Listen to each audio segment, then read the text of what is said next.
Welcome to my channel. Today we will be talking about Koho and its physical branch locations. Koho is a Canadian fintech company, not a traditional bank.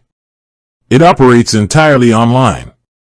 This means that unlike a regular bank, Koho does not have any physical branches you can visit.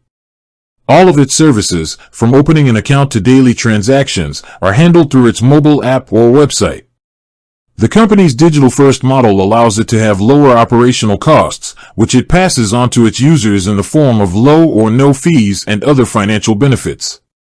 While you can't walk into a Koho branch, you can still withdraw cash using your Koho card at ATMs. So, if you're looking for a financial institution that offers in-person, face-to-face service, Koho might not be the right fit for you.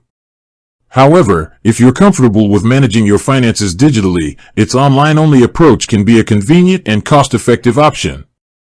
With that being said, thank you for watching. For more finance videos, kindly check my page. Please like, share, comment, and subscribe to my channel. Thank you.